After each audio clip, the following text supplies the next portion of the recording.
Bueno, continuando con nuestro libro de El Mago, Merlín y el Poder del Dragón. Vamos a iniciar capítulo 5. Vamos a ver, capítulo 5, que se llama Revelaciones. Los días comenzaban a acortarse a medida que avanzaba el otoño, mientras las ráfagas de aire gélido procedentes del norte presagiaban la llegada del invierno. Envuelto en su capa, Julius pernoctó junto a su caballo al abrigo de un roble antes de reiniciar la marcha y adentrarse la mañana siguiente en los estribaciones de las montañas de Carnedau. Era una región rocosa surcada por caminos tortuosos y embarrados, cuando no congelados. Hacía mucho que el clérigo no los pisaba, tanto como hacía que no veía a su hermana. La base del macizo estaba bordada de cuevas y de un sinfín de galerías, muchos sin explorar, otras habitadas desde tiempos inmemoriales.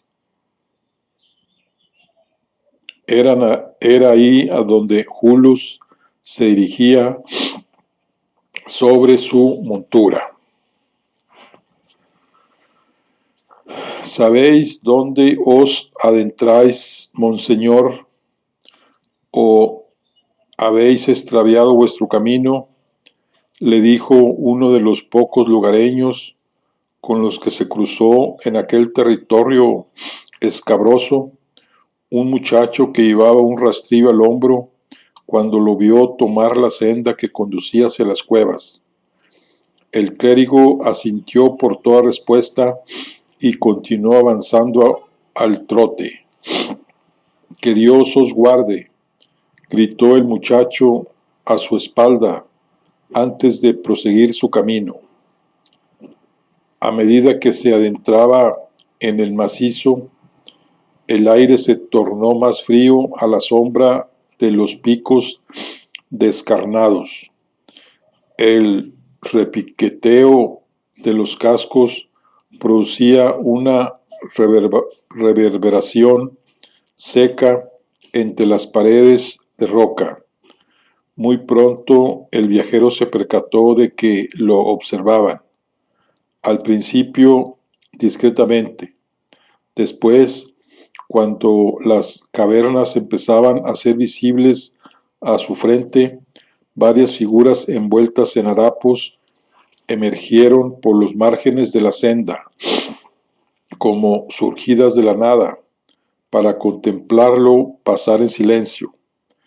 Iban cubiertas de los pies a la cabeza con retazos de telas y pieles dispares, y algunas hacían sonar unas tablillas de madera que portaban consigo. Con ellas estaban obligadas a anunciar su presencia cuando se acercaban a algún poblado, en las pocas ocasiones en las que les estaba permitido hacerlo. Ahí, sin embargo, en su refugio, las empleaban con el fin opuesto, para anunciar la presencia de un extraño. Busco a Borana, dijo Aulus a una de aquellas siluetas fantasmagóricas. La bruja. El clérigo tuvo que hacer un esfuerzo para entender sus palabras, pues la figura encapuchada llevaba cubierto el rostro por un velo del que solo asomaban, como dos rendijas, dos ojos hinchados y cercados de pústulas. Cuando asintió, el leproso señaló con el bastón en que se apoyaba una caverna abierta en un altozano, alejada del resto. Con una leve inclinación de cabeza, el jinete puso rumbo en aquella dirección. Así pues, su hermana aún vivía y seguía haciéndolo en el mismo lugar, se dijo Aulus. Aliviado por su peligroso viaje, no hubiera sido para nada, si bien la mano con la que sujetaba la brida le temblaba ligeramente. De las muchas historias que circulaban sobre sus oscuros orígenes, la que más se aproximaba a la verdad era la que afirmaba que había arribado procedente de otras costas, fugitivo, cuando era apenas un muchacho. Sin embargo, no había llegado de Eriú, ni huyendo del hambre, sino de una isla del norte mucho más remota, escapando de una turba furiosa junto a Borana. Dos mellizos de negros cabellos que no habían sido nunca como los demás y que estuvieron marcados desde su nacimiento. Dos flores tan hermosas como oscuras que brotaron por error en mitad de un islote ventoso, carcomido por la miseria y la mezquindad. Contaban 15 primaveras, cuando huyeron dejando atrás un rastro de destrucción y venganza. Al ver asomar en el horizonte la línea de la costa a la que se dirigían, con el alma por fin ligera, no imaginaban que aquel territorio nuevo tampoco sería el lugar de libertad que estaban buscando. Aulus descabalgó junto a la entrada de la gruta y ató su montura a un árbol cercano. Nada más cruzar el umbral, escuchó una voz quebrantada que le costó trabajo reconocer y que lo llamó por su nombre. «Pasa, hermano», lo invitó la voz desde el fondo de la caverna. El clérigo avanzó despacio entre la doble hilera de velas que iluminaban la entrada y señalaban un camino en la oscuridad. Que Borana hubiera anticipado su llegada apenas lo sorprendió. Después de un breve tramo de rocas arcillosas, la angostura se abría a un espacio más amplio. Las estalactitas destellaban a la luz palpitante y anaranjada de los dos hogares que caldeaban la pieza.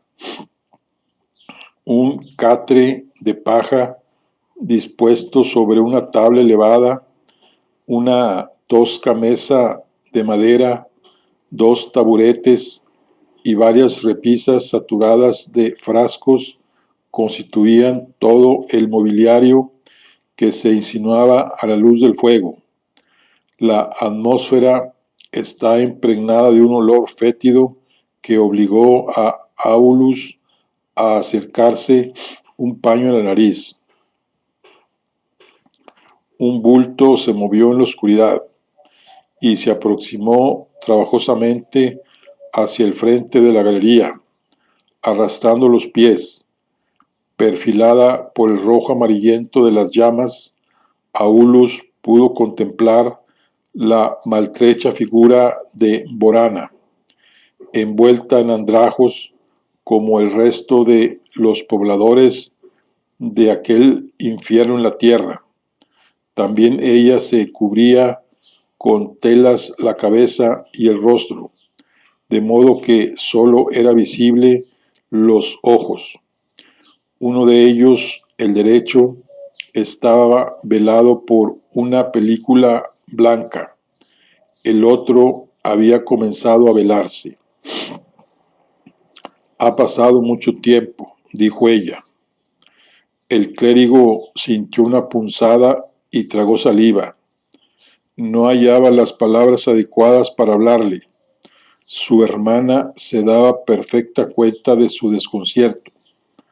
Toma asiento, le ofreció Borana por fin, desde el otro lado de la mesa, señalando uno de los vastos taburetes, antes de sentarse ella en el otro.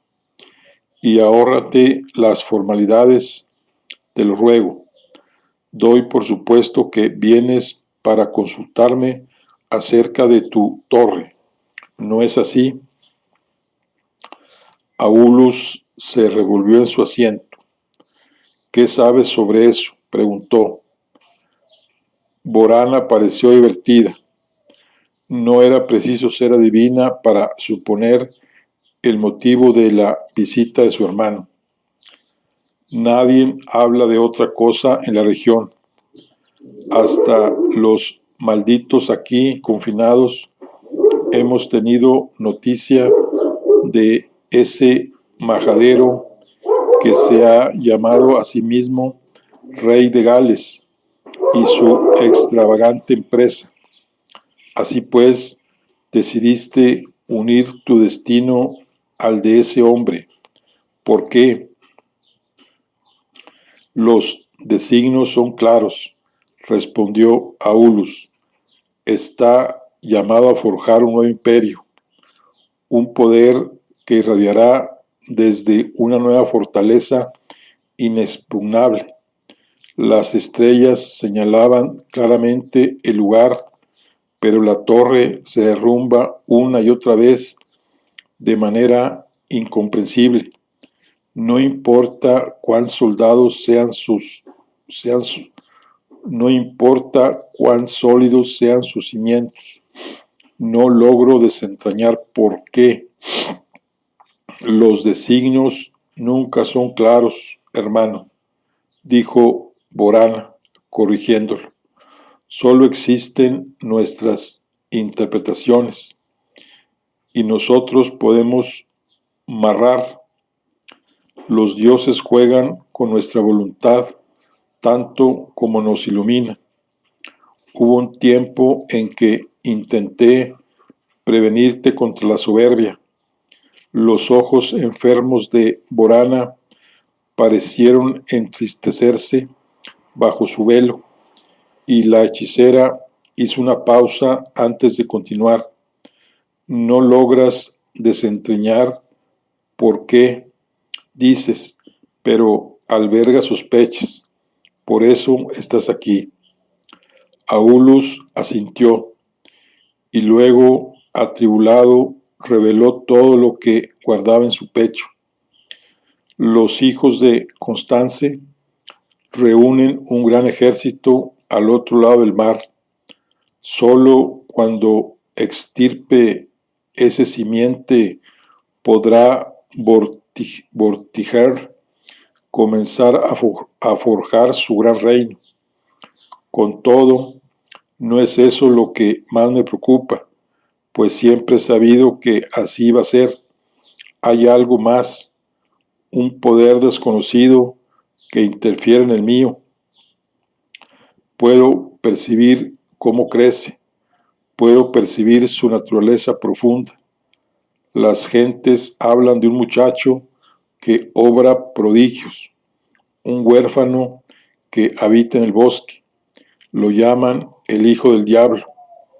Intuyo que, de algún modo, su aparición está relacionada con la maldición de la torre. Pero no puedo precisar cómo. Tus facultades y tu visión superan con mucho las mías. Tienes que ayudarme, la exhortó, pero Borana guardó un silencio orgulloso, ante lo cual él volvió su voz un susurro. Te lo ruego. La hechicera se levantó de la mesa y se arrastró hacia el fondo de la caverna, donde desapareció entre las sombras. Su hermano escuchó un revolteo y un sonido metálico. La puerta de una cancela al abrirse y cerrarse.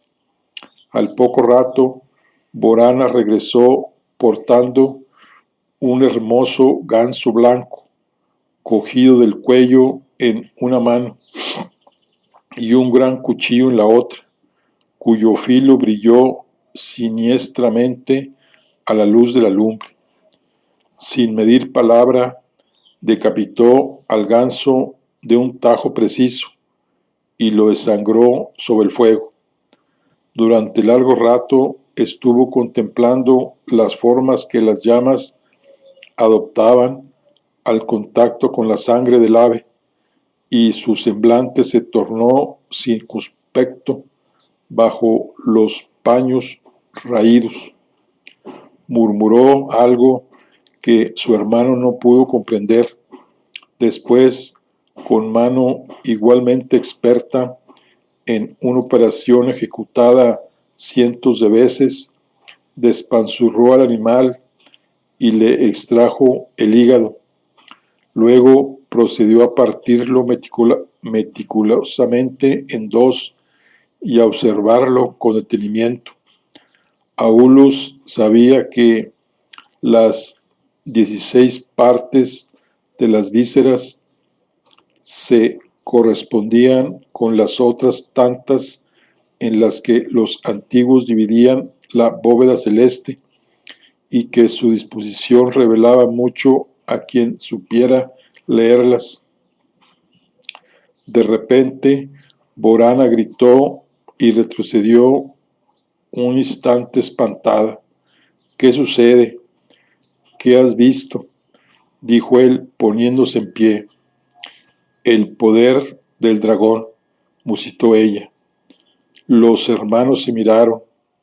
En la penumbra de la cueva, las pupilas del clérigo se dilataron, interrogando a su hermana con su claridad obtusa, nerviosas. Te enfrentas a algo mucho más grande que los ejércitos de los hombres, mucho más poderoso que tú y que yo. El muchacho es un elegido, el último de los druidas, dijo Borana. ¿Qué debo hacer con él?, replicó Aulus. Había alzado la voz y su pregunta resonó entre las húmedas paredes de la gruta. Borana se acercó a un orificio excavado en la roca. Resoplaba pesadamente. Desazogada por la revelación, tomó un cubilete idéntico al que poseía Aulus y, abriendo un frasco de cristal, escogió meticulosamente 7 de las varias decenas de huesecillos en forma de seres humanos que contenía. Bajo la atenta mirada del otro, agitó el recipiente y lo volcó sobre la misma mesa ensangrentada. Al ver el resultado, lanzó una risa escabrosa y fúnebre. Su hermano contuvo la respiración con los puños crispados. Su cuerpo enjuto estaba rígido como una vara. Es el portador de una profecía. Os destruirá si no lo destruís vosotros antes, dijo ella. Debes encontrarlo y sacrificarlo. Un sacrificio, repitió Aulus vacilante, a la vieja usanza. Do ut des. Hay que dar para recibir. Has olvidado la más antigua de las leyes que rigen la relación entre dioses y hombres, respondió Borana. Sacrificadlo en Dinas Emrys, una noche sin luna. regad con su sangre los cimientos de la torre y mezcladla con el mortero. Sólo así podréis erigir la fortaleza y sólo así perecerá la profecía que anida en él y que de lo contrario os aniquilará. Es todo cuanto quería saber. El clérigo permaneció inmóvil unos instantes. Luego se giró, dispuesto a marcharse. El tiempo apremiaba. Debía enviar de inmediato un destacamento al sur a por el muchacho y encontrar el modo de apaciguar a Vortiger mientras tanto. Había logrado averiguar lo que necesitaba y el olor nauseabundo de la gruta comenzaba a marearlo. Modok lo llamó Borana, su voz teñida de angustia, pues aquel era el verdadero nombre de su hermano, que ya únicamente ellos dos recordaban.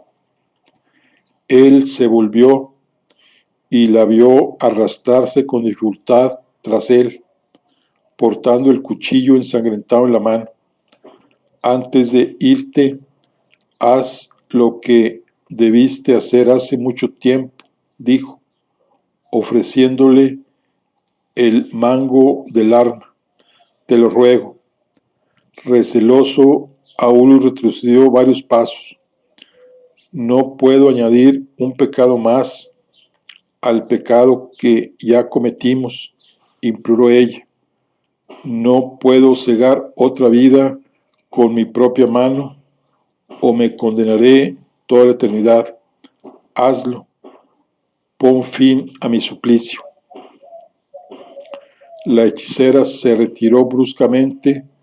El turbante de telas con el que se cubría y la luz de las hogueras reveló un rostro pavorosamente deforme.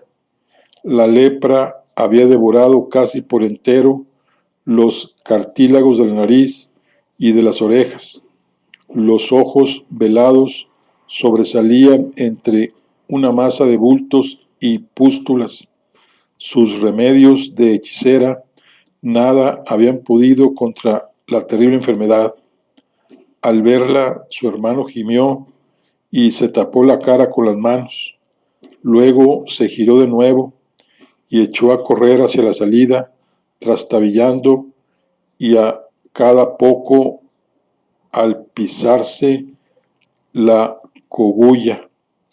Modok, siguió clamando Borana a sus espaldas, multiplicada su voz por el eco de la caverna. ¿Es que ya no piensas en ella? ¿Ya no piensas en nuestra hija? Tú me obligaste a matarla cuando aún estaba en mi vientre. Yo ya he pagado por nuestro crimen, pero tarde o temprano la maldición también te alcanzará a ti. También te alcanzará por lo que hicimos. Te alcanzará por más que huyas.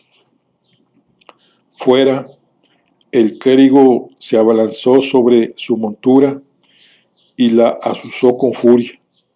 Un grito desesperado escapó de su garganta mientras dejaba atrás aquel lugar siniestro. Bueno, vamos ahora a tomar un poco de agua para continuar con toda nuestra lectura.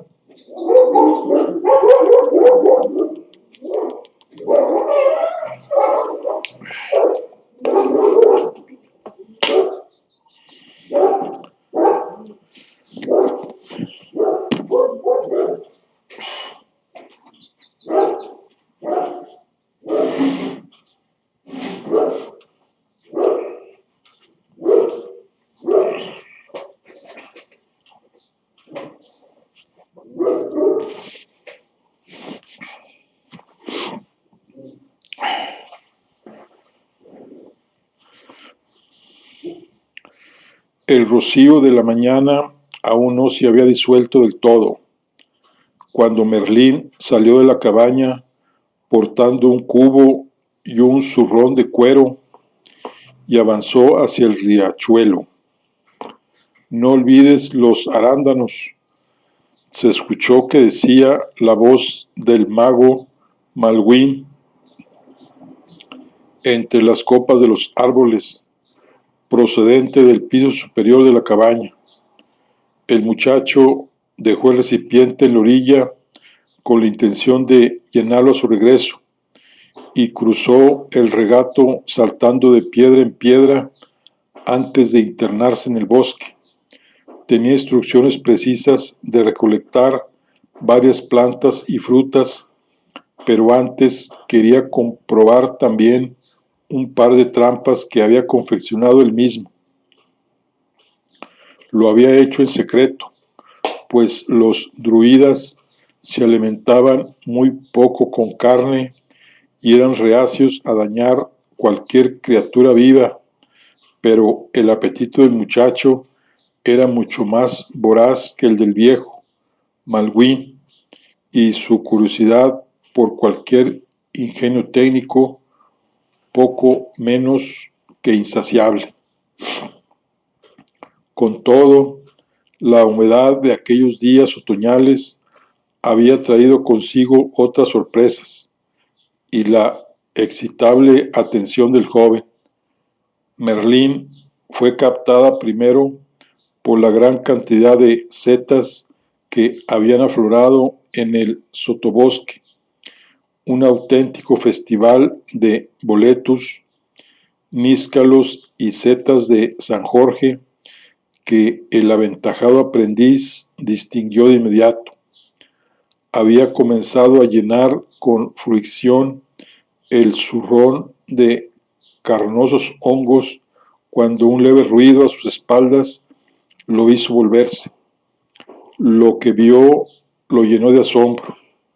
Un cervatillo albino completamente blanco. Lo observaba a una veintena de pasos en el umbral de un hayedo. Merlín nunca había visto nada igual. El animal se le antojó extraordinariamente bello, casi irreal. Ambos permanecieron inmóviles unos instantes, escrutándose, hasta que el cervatillo agitó la nívea testa y dando un brinco desapareció entre los árboles. Sin pensarlo un instante, el muchacho echó a correr detrás de él, dejando un reguero de setas recién cogidas a su paso. Una vez en el hayedo, no obstante, perdió su pista y vagó de un lado a otro durante largo rato. Estaba a punto de darse por vencido cuando lo avistó otra vez en la distancia, de nuevo, inmóvil, observándolo. ¿Acaso lo aguardaba? ¿Quería jugar con él? Merlín se lanzó de nuevo en pos del animal y éste tornó a desvanecerse entre el follaje. «Aguarda, no te vayas», gritó el muchacho. Así estuvieron largo rato persiguiéndose sin tregua. Cada vez que Merlín creía haber extraviado a su presa, ésta volvía a aparecer, arrastrándolo cada vez más lejos de la cabaña. Llegó un momento, sin embargo, en que el cervatillo se encaramó a un peñasco, en un punto en que la fronda se tornaba algo menos densa, y permaneció allí arriba, desafiante, sin reanudar su carrera. Perplejo por la actitud del animal, Merlín avanzó hacia él, refrenando su ímpetu, pues no quería asustarlo. «No tengas miedo», dijo suavemente, al tiempo que alargaba los brazos muy despacio.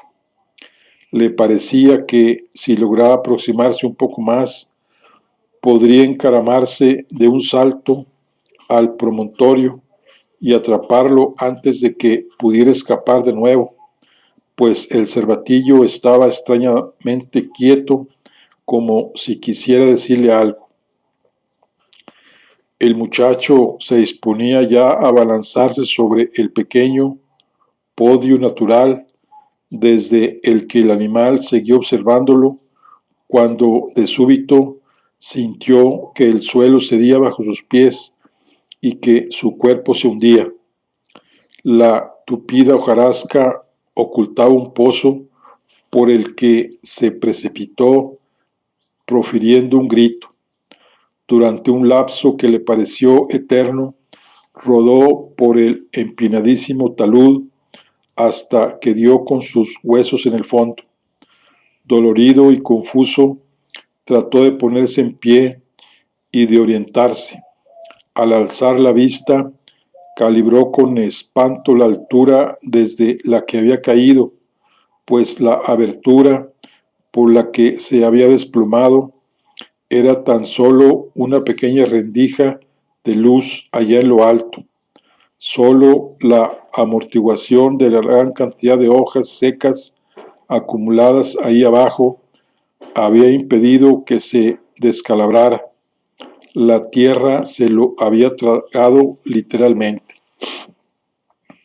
Mientras sus ojos trataban de acostumbrarse a la repentina oscuridad, sus manos palparon una pared terrosa y un poco más adelante de roca viva.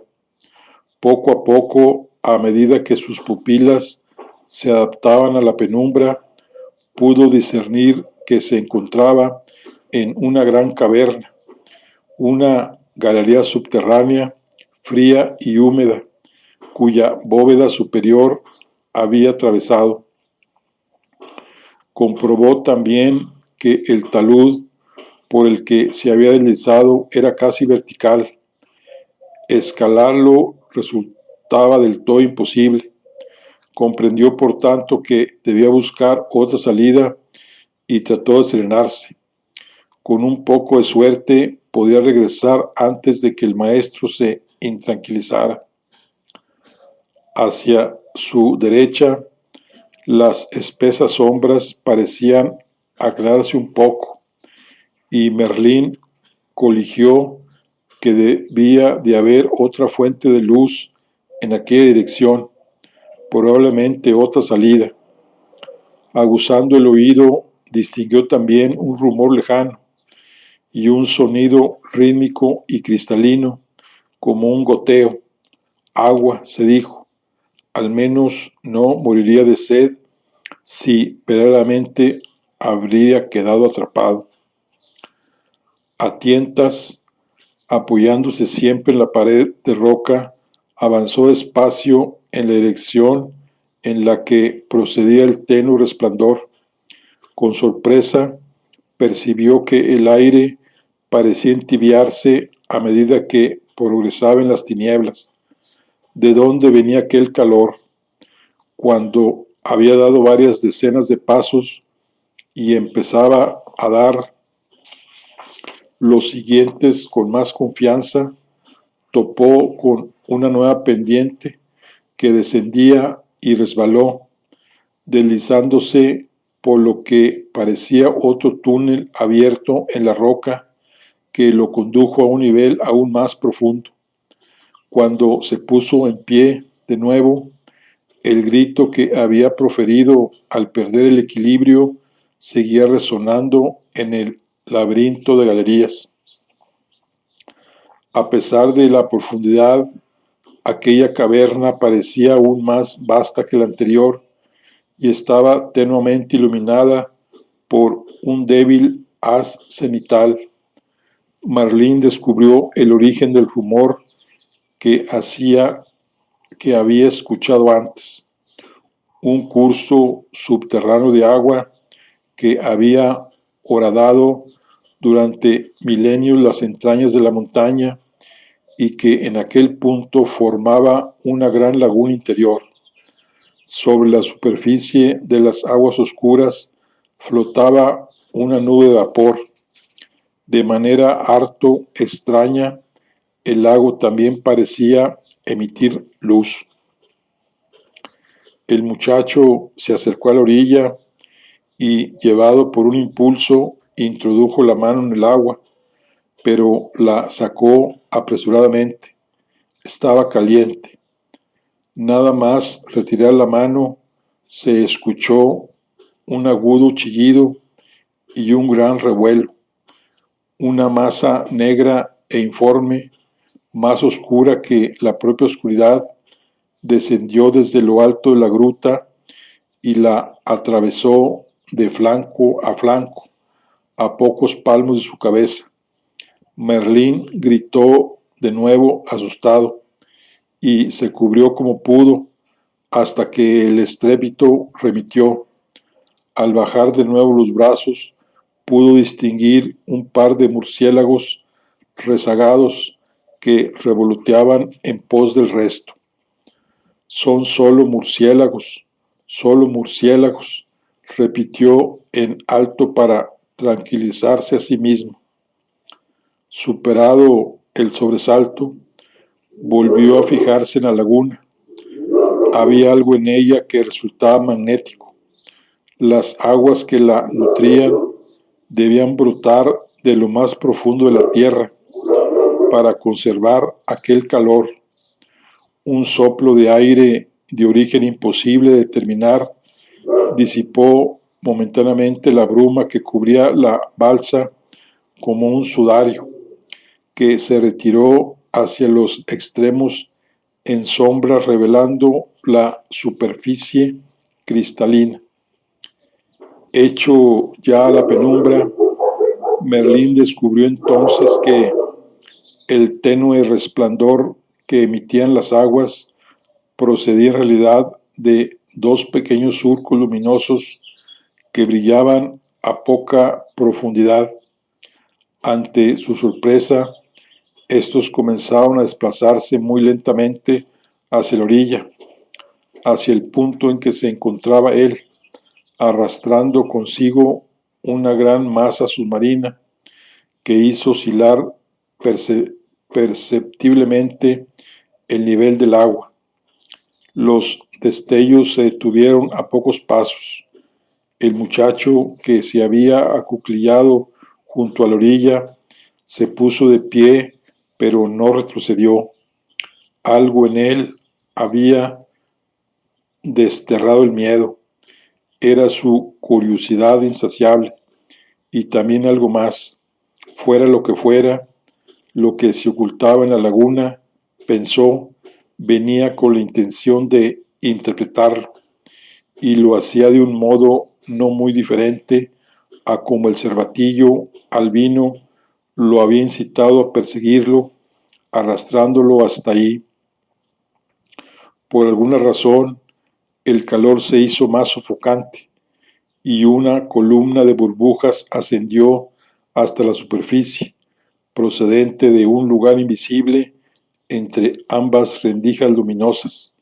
Entonces, un prolongado rumor gutural conmovió la laguna entera, haciendo que se formaran ondas concéntricas. Merlín extendió los brazos. «Habla», se oyó decir a sí mismo. Su voz retumbó con una firmeza atronadora entre las paredes de la gran caverna. Era aquella la voz de un niño. Como si accediera a su petición, la misteriosa criatura se agitó bajo las aguas. Ante el asombro de Merlín, las dos rendijas luminosas se abrieron, expandiéndose, y revelaron dos ojos amarillentos en los que brillaban a su vez dos pupilas oscuras, los ojos de un reptil colosal, tan gigantesco que su cuerpo debía ocupar todo el lecho de la laguna. La criatura abrió sus enormes fauces para hacerse visible en lo más profundo de la terrorífica cima dentada, una campanilla de fuego. El agua parecía haberse convertido en un cristal.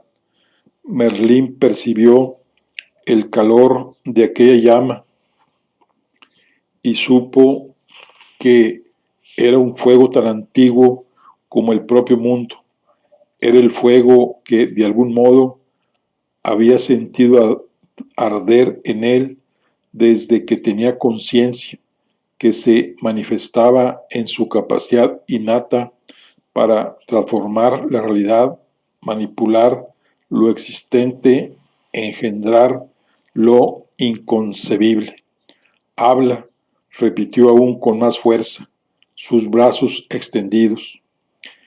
En ese instante, la llama que palpitaba en la garganta del saurio se transformó en una columna de fuego, con la que, ante el asombro del muchacho, comenzó a trazar figuras sobre la superficie de las aguas.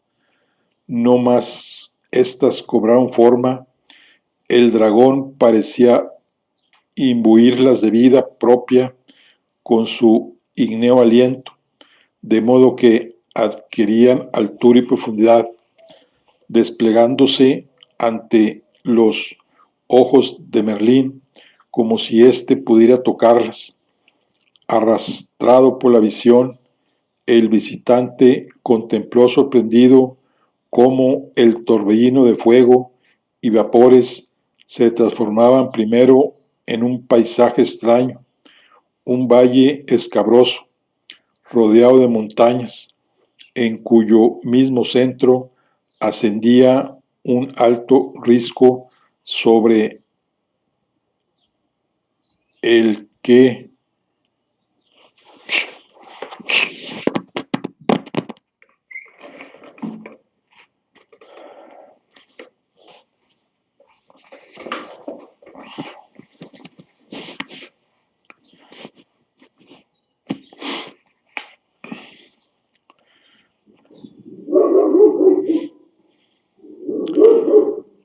ascendía un alto risco sobre el que centenares de hombres trabajaban construyendo una torre.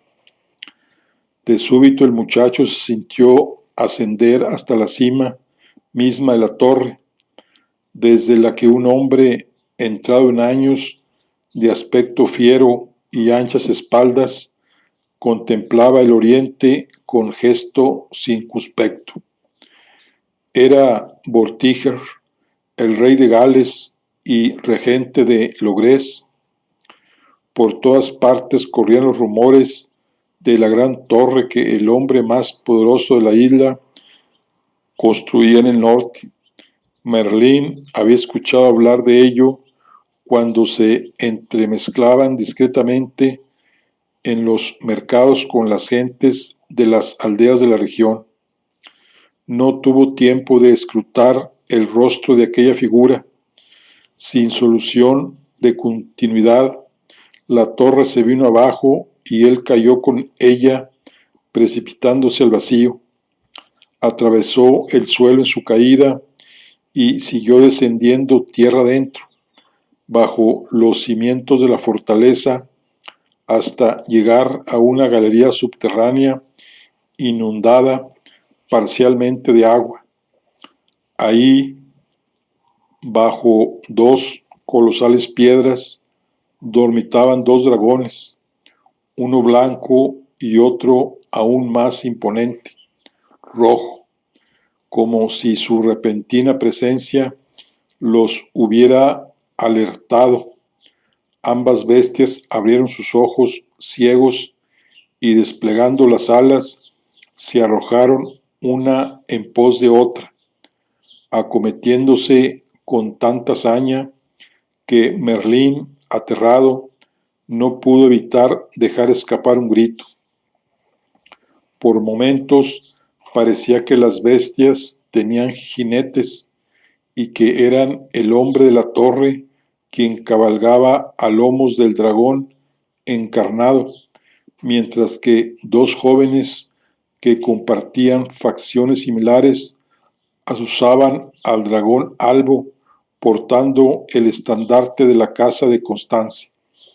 ¿Quiénes son?, preguntó Merlín para sus adentros, pero dirigiéndose a la potencia que le mostraba aquel espejismo, como quien habla dentro de un sueño, hacía un esfuerzo por mantener la clarividencia y no ceder al vértigo que producía el remolino de imágenes.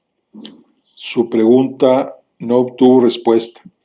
Los dragones siguieron luchando ante él hasta que el blanco logró imponerse al rojo al fulminarlo con una llamarada. ¿Qué significaba aquello? El incendio lo devoró todo, rodeando el cuerpo de Merlín, igual que el fuego abraza un leño en el hogar. Si bien él se daba cuenta de que no estaba ardiendo, sudaba profusamente.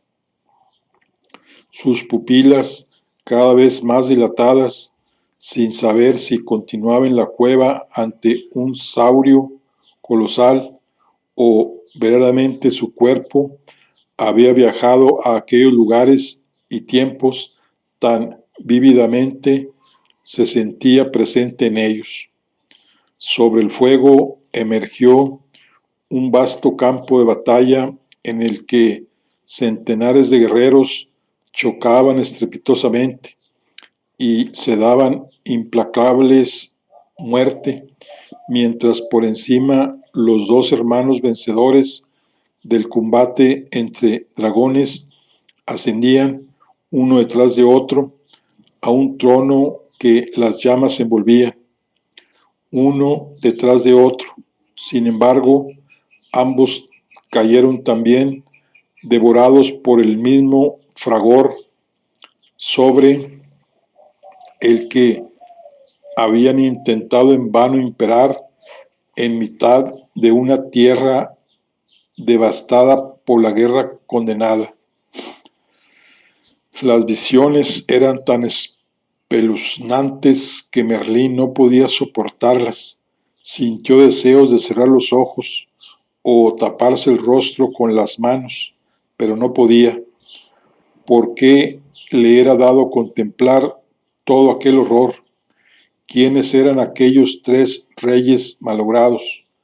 ¿Había esperanza alguna para aquel mundo en llamas? A pesar del sufrimiento que le causaba la visión, algo dentro de él lo impelía a seguir mirando. Quería saber. De manera inesperada, el estruendo de la batalla dejó paso al solitario llanto de un niño. Los ejércitos se esfumaron como un sueño en el aire brumoso, sustituidos por la imagen de un retoño que se revolvía en una modesta cuna de madera. Sobre él titilaba un resplandor estrellado que poco a poco fue cobrando la forma de una espada portentosa y radiante, cuya forja semejaba sobrenatural.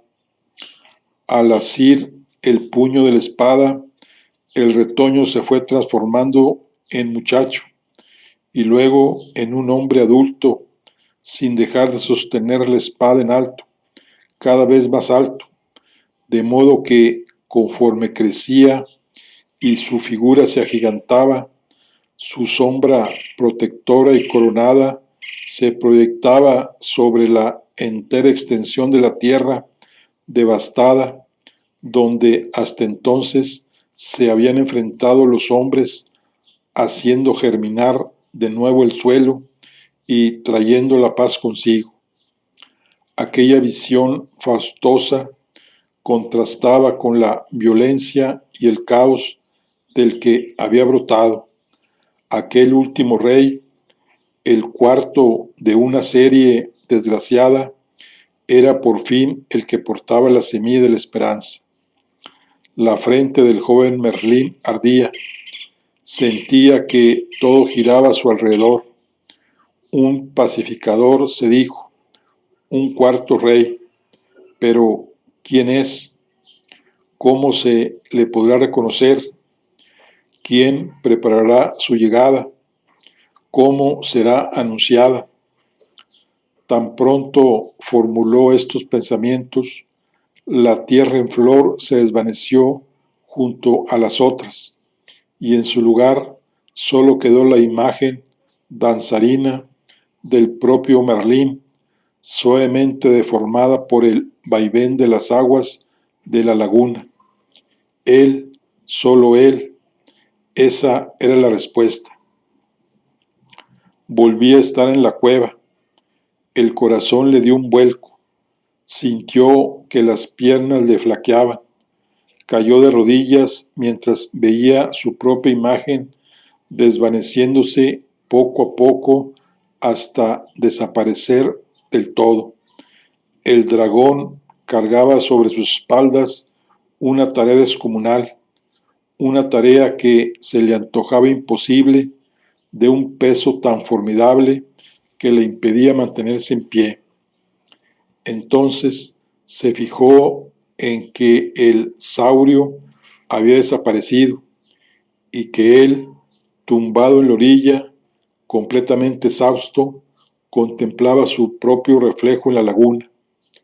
Aún los latidos le latigaban la sien en medio de una enorme tribulación, cuando lo sacó de su ensimismamiento un soplo de aire fresco. Volviendo en sí, se dio cuenta de que esta vez sí podía detectar su origen. Al otro lado de la laguna, acertó a distinguir ahora lo que no había podido ver antes, tal vez velado adrede por las potencias que lo habían convocado. Era una escalinata tallada en la roca que ascendía hacia una abertura por la que se colaba la luz mortecina del atardecer.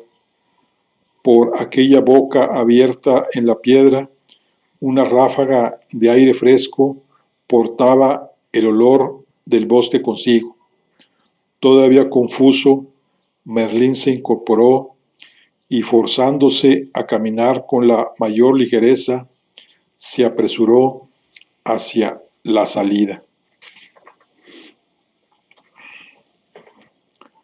Vamos a dar otro traguito de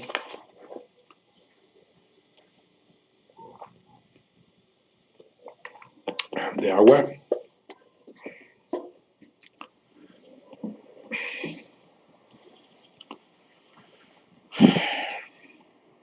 El sol se ocultaba entre los árboles mientras el muchacho avanzaba como una flecha entre el follaje. ¿Cuánto tiempo había pasado dentro de la cueva? La jornada se había esfumado. El maestro Malwin, a buen seguro, estaría preocupado, y solo la debilidad de sus ojos le habrían impedido salir a buscarlo. La regañina sería considerable, pero Merlín tenía tanto que contarle. Mientras corría, las imágenes volvían una y otra vez a su mente. Todavía estaba abrumado por la visión, la más poderosa de las que había tenido jamás. Como todas las visiones, era un enigma que sin duda Malwin le ayudaría a desentrañarlo. Algo estaba claro: 3 reyes habían de ascender y caer antes de la llegada de aquel que traería la paz. ¿Cómo lograría apaciguar los belicosos reinos de aquella tierra isleña? Era un misterio que habría de resolver a su debido tiempo. Merlín sentía que le faltaba el aliento, pero no era por la velocidad vertiginosa de su carrera, sino por la pura excitación que había sustituido a su primer desasosiego. Al salir de la gruta se había sentido transformado. Un vigor desconocido recorría sus jóvenes miembros como si fuera un relámpago. Sentía poseer la fuerza de 7 hombres, y sus sentidos, ya de por sí agudos, parecían haberse afinado aún más, capaces de registrar complicidades en cuanto lo rodeaban. El mundo brillaba a su alrededor, pero por encima de todo lo imbuía una determinación sin límites. A pesar de la enormidad de los trabajos que le esperaban, se daba cuenta de que, trazando aquellas imágenes, el dragón había trazado también un rumbo, un destino. De pronto, el paso de Merlín por el mundo tenía sentido. El muchacho se acercaba ya al riachuelo que corría junto a la cabaña, cuando distinguió a lo lejos una columna de humo negro y espesa, mucho más de lo que sería normal esperar. Entonces tuvo un pálpito funesto y, apartando sus barruntes, se precipitó hacia el claro corriendo al límite de sus fuerzas. La terrible imagen que ahí lo aguardaba habría de permanecer por siempre impresa en su mente. La cabaña era pasto de las llamas. Algunos animales correteaban despavoridos a su alrededor, mientras la vaca y los 2 pavos reales yacían degollados sobre un charco de sangre. Pero Merlín no pensó en ellos ahora. «Maestro», gritó. Malwin saltó sobre los cuerpos de los animales muertos en pos del druida con los ojos llenos de lágrimas. No tardó en hallarlo. Había sido cruelmente asateado contra la puerta del cobertizo con dardos de ballesta. Le faltaba un ojo. Conservaba apenas un débil hilo de vida. Merlín se arrodilló junto a él. «Resiste, prepararé un ungüento». El otro negó con la cabeza. «Vete», murmuró, la boca teñida de sangre. «Les dije que estabas lejos, que te habías ido al este. No me creyeron». «¿Quiénes? ¿Quiénes han hecho esto?», preguntó el muchacho. Un ímpetu ardoroso se abría camino en su pecho. Se dispuso a arrancar una de las saetas que atravesaban el cuerpo del druida, pero éste lo detuvo con un gesto débil. «Mi hora ha llegado», anunció apaciblemente. «Los constructores de la torre no dejarán de buscarte. Tienes que huir». Amargas lágrimas bañaban el rostro del muchacho. «Maestro, no me dejes, te lo ruego, te necesito», balbuceó, pues las palabras se atrancaban en su garganta, ahogadas por el dolor. «He tenido una visión. El dragón vive en el bosque y me ha hablado. Tienes que ayudarme». En su agonía, Malwin sonrió. «Por fin lo has visto», dijo, y haciendo un esfuerzo improbo, alzó una mano ensangrentada para acariciar su mejilla. «Eres el portador de una llama que se extingue. Esta visión solo tú puedes desentrañarla. Ya has empezado a hacerlo», añadió con dulzura, «el que fuera un severo tutor».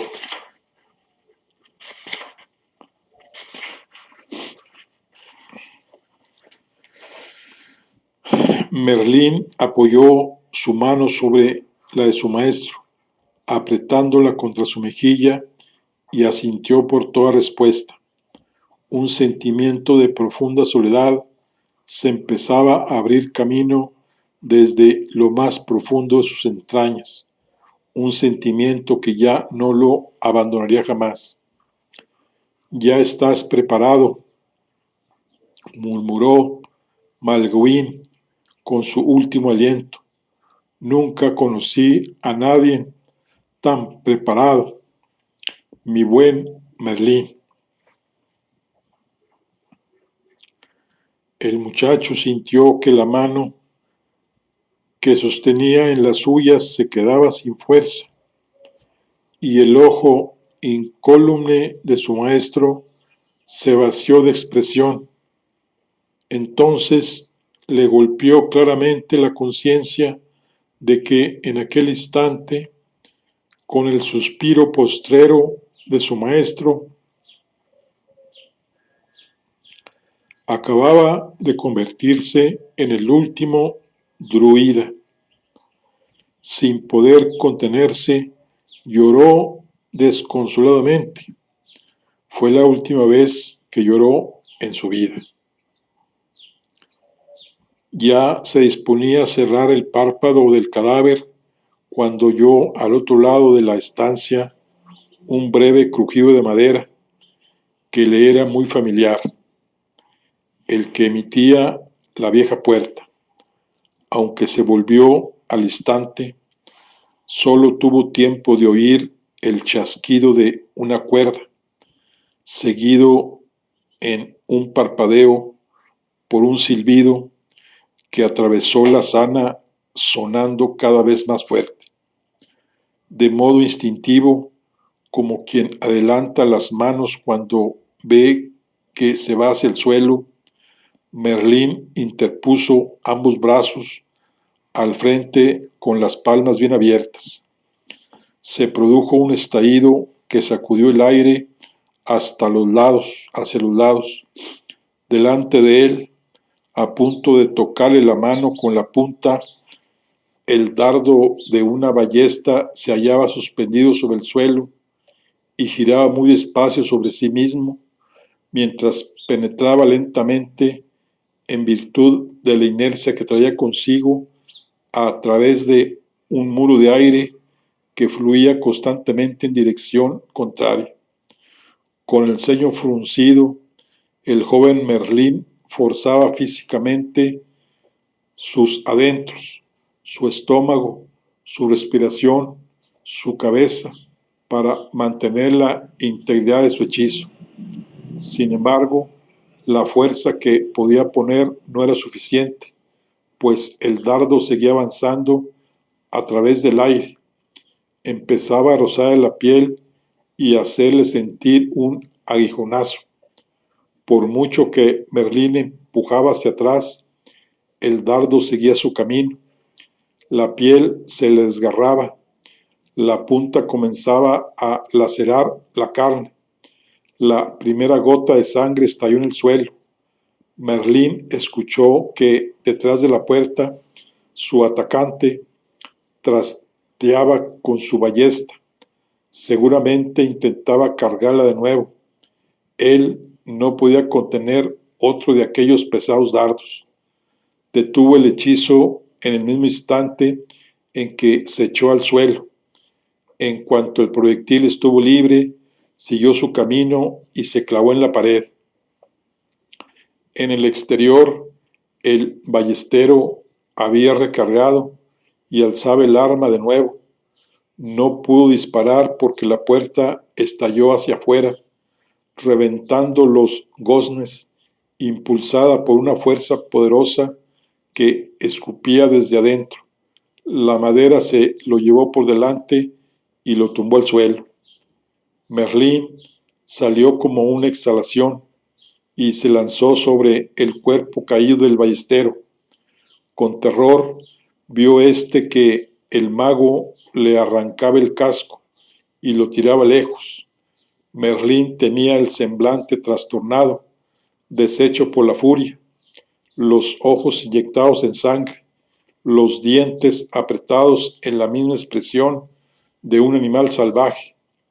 El mago alzó la mano como una garra encima de la cara del otro e hizo que una luz brillase sobre sus dedos. Iba a quemarlo con ella cuando oyó el aire trepidar a su alrededor. Se hizo a un lado y se lanzó al suelo justo un momento antes de que los proyectiles que venían volando alcanzasen el espacio que acaba de abandonar, dando en el cuerpo del guerrero caído, que apenas tuvo tiempo de chillar de dolor. Merlín Razonó que los atacantes estaban escondidos en la espesura circundante. Cuando se alzó de nuevo, sus ojos destellaban una luz incandescente, y él murmuraba una letanía arcana con voz cada vez más poderosa, más grave, impropia de su apariencia. Ayrson am Jupiter, Sid a Dars, Doms na Nao, Agam, Tatu a Tol, Ridich, Chin Min, Ridich, Dargon o. Llegó al apogeo, abriendo los brazos, con el pecho henchido, y un grito que contenía la última palabra de poder, Dra de H. Con ese mismo gesto, su cuerpo emitió una descarga de fuerza que hizo tremolar el aire, y levantando una cortina de tierra,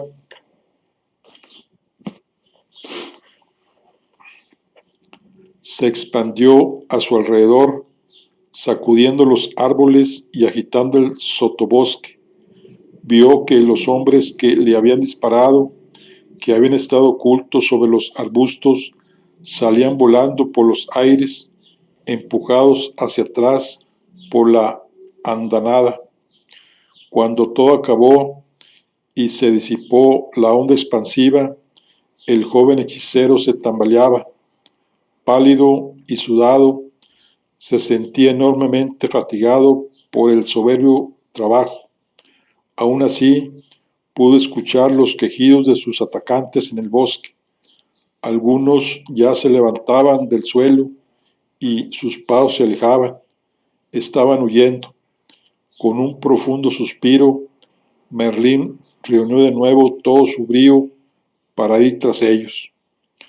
Corrieron por la fronda, por lugares cada vez más angostos, entre roscas musgosas, saltando por encima de troncos caídos y putrefactos, como Merlín distinguió que descendían por una vaguada recubierta de hojas. Pensó que buscaban que el desnivel del terreno les ayudase en la carrera. Por ahí se metió también, cegado por el ansia de atraparlos e infligirles tormentos sin cuento, imaginados por su rabia. Tan pronto como entró en la cañada, se dio cuenta de que, una vez más, el ímpetu lo había traicionado. Una red cayó desde lo alto, y él quedó atrapado por una maraña de fuertes sogas, con las que tropezó enseguida y acabó dando de bruces en el suelo. Por todas partes aparecieron soldados mirándolo con temor. El que debía ser su jefe se abrió camino entre ellos con paso firme y los apartó, tildándolos de cobardes e incapaces. Llevaba consigo una masa de combate tan pesada que la cabeza iba arrastrando por el suelo y haciendo un surco en la tierra. Merlín se revolvió dentro de la red, pero tenía las piernas, los brazos y las piernas embrolladas. Fi y Frin a Rid comenzó a murmurar unas palabras de poder, pero el corazón le latía tan fuerte que no pensaba bien y la lengua se le trababa porque tenía la boca seca. No sabía exactamente qué conjuro pronunciar en aquel momento. Ya había utilizado todo lo que se le había ocurrido, hechizos de viento y de luz, intensificados por su rabia. Nunca los druidas lo habían preparado para usar la magia de ese modo, para pelear. Llegando hasta él, el jefe tomó la masa con ambas manos y, gruñendo duramente por causa del esfuerzo supremo, logró levantarla y alzarla sobre su cabeza, describiendo un arco en el aire que habría de descender en su tramo final hasta desplomarse contra el cráneo del hechicero tendido en el suelo. El rugido de un monstruo bestial desgarró el aire con tal ferocidad que todos lo sintieron en su pecho, atacados de súbito por el terror atávico que produce la inmediatez de lo salvaje. El titubeo del jefe hizo que la masa cayera de lado, lo cual aprovechó también el mago para apartarse de la trayectoria.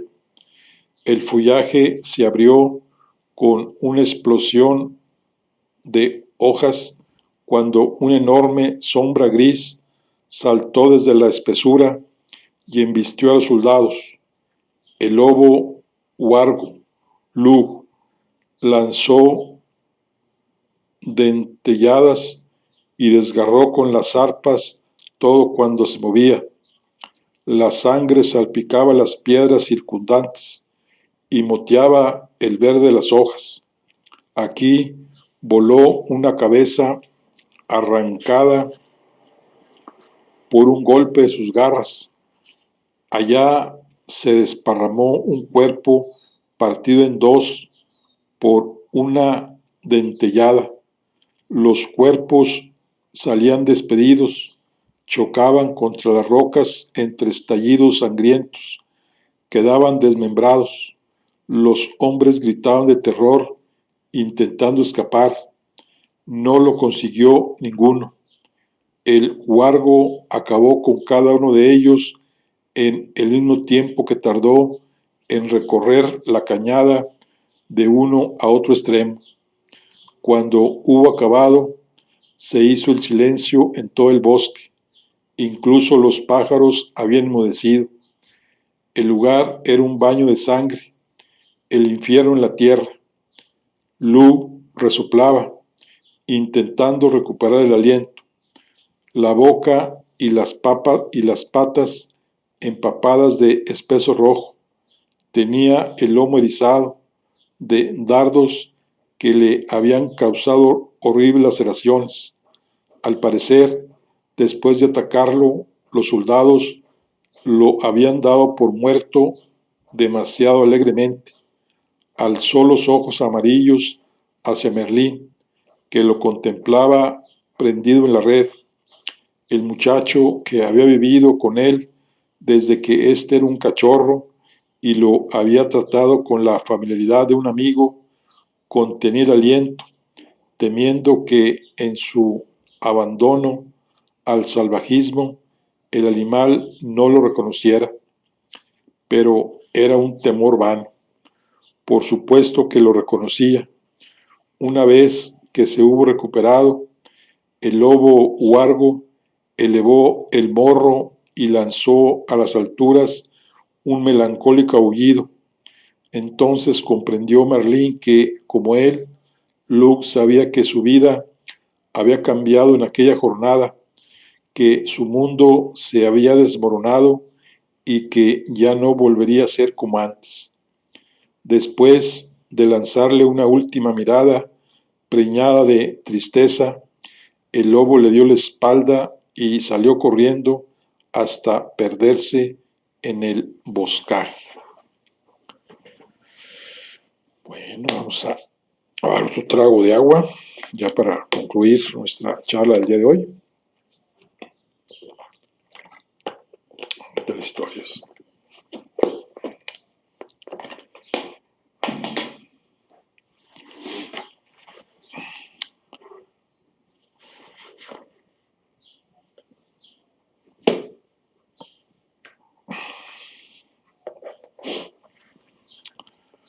Aquella noche, en un rincón del espeso bosque, lejos de la cabaña que había sido su hogar, Merlín rindió homenaje al venerable anciano que todo le había enseñado. Aseado el cadáver y vestido con su mejor atuendo, una sencilla túnica ribeteada en plata y oro, el muchacho lo dispuso sobre una pira en una barca. a la que prendió fuego en el momento en que la luna se hizo visible en el cielo. Durante largo rato la contempló arder en silencio, antes de empujarla suavemente río abajo, pues temía que el santuario de los druidas fuese profanado por los mismos que habían dado muerte a su maestro. Mientras las llamas consumían la madera y la carne, Merlín descubrió que podía leer en ellas que el fuego le hablaba ahora como en tiempos el bosque le había susurrado al oído, insinuando pistas en su danza acerca de cómo debía de obrar.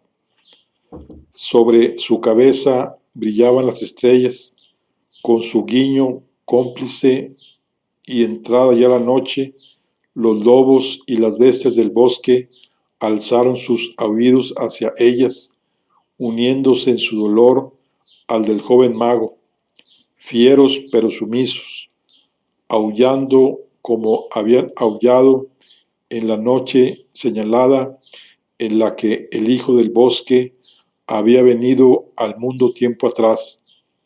Aunque estaba solo, Merlín contaba con poderosos aliados no humanos y por encima de todo tenía un cometido. Iba a desobedecer a Malwin y a desoír su consejo. No pensaba huir. 3 reyes habían de reinar y caer antes del cuarto, cuya venida solo él sabría presentir. No sabía qué forma adoptarían los acontecimientos, qué cara tendrían los protagonistas, cuáles serían los lugares, cuándo los tiempos. Estaría atento a las señales y trabajaría para que nada se torciera, viniese la amenaza de donde viniese. Tenía un principio y esto era suficiente. Vortiger, bajo cuya torre, que intentaba en vano construir, anidaba aquello que debía desencadenarlo todo.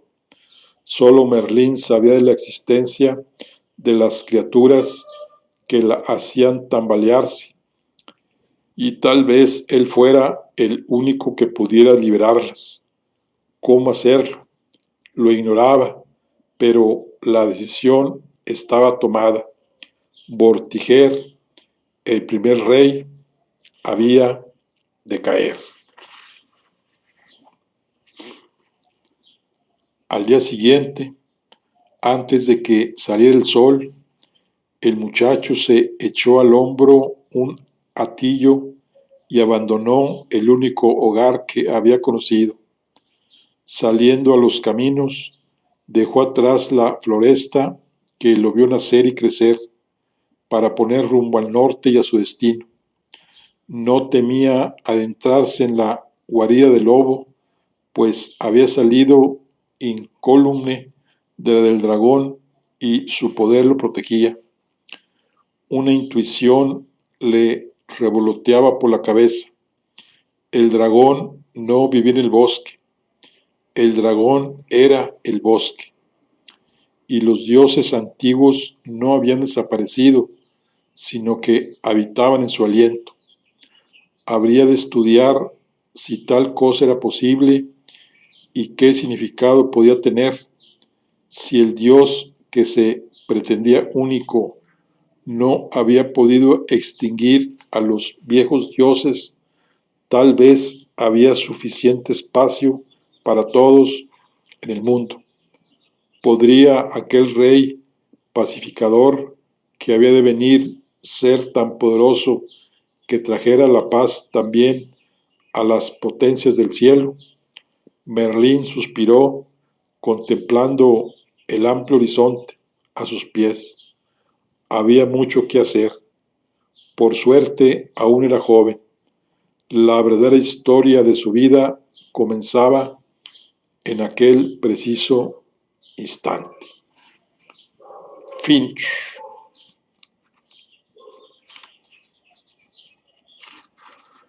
Bueno, aquí concluimos. Es el final del primer tomo. Vienen aquí algunas ilustraciones que veremos en, en nuestra próxima charla. Por lo pronto, aquí terminamos por el día de hoy. Nos vemos en la siguiente. Hasta luego.